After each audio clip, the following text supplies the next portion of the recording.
Right, let's take you back to the story of President Cyril Ramaphosa making an unannounced visit on day one of the NAMPO Harvest Day at Bothaville in the Free State yesterday.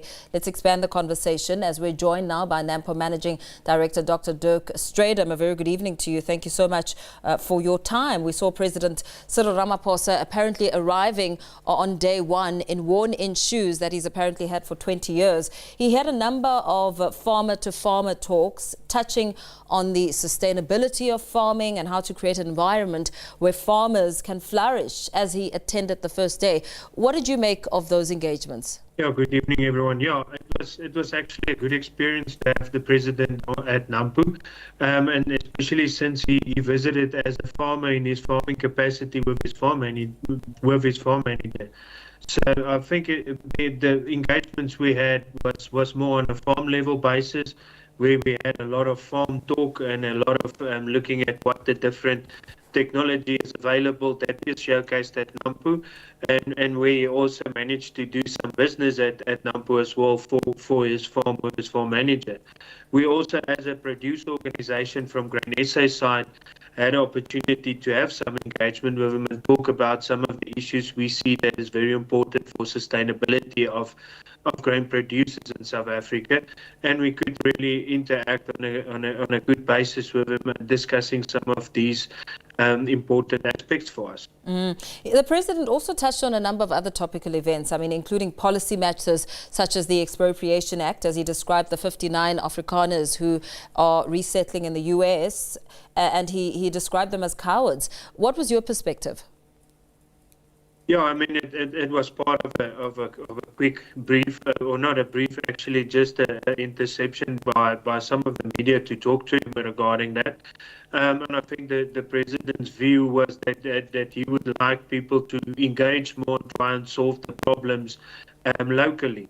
And that it was his stance in that regard. And from our side, it was the discussions we had was to say, how do we improve rural safety? Rural safety is for us a very important aspect, and that producers want to stay in South Africa, but then they also want to feel safe, and that they also want to be sustainable, and that there's a lot of opportunities locally if we've got a few things in place for us in terms of the future.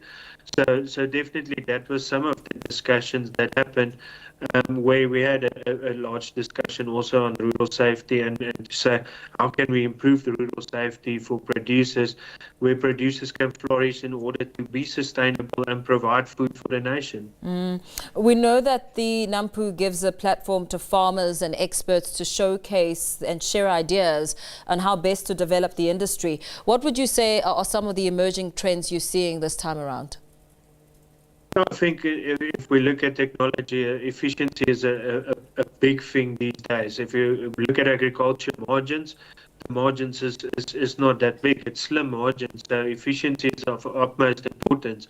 And a lot of the efficiencies involved these days, data involvement, data management, precision farming, conservation agriculture, conservation practices, and all of this is brought in terms of new technology and the adoption of new technology.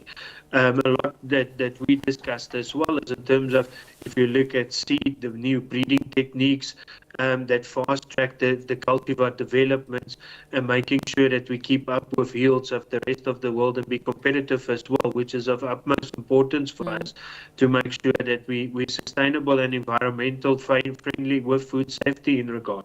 And thousands of visitors are expected to visit the showground. And insofar as who benefits the most, surely it can't just be farmers. Who else will be seen attending the event and, trying to get some ideas or looking at what to buy?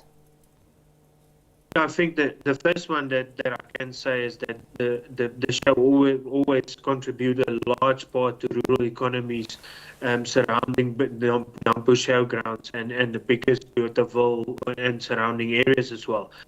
For instance, the accommodation that's provided all around, the food that is prepared on the showgrounds is mostly by NGOs, which is school, churches, these type of organizations, which is a huge economic contribution.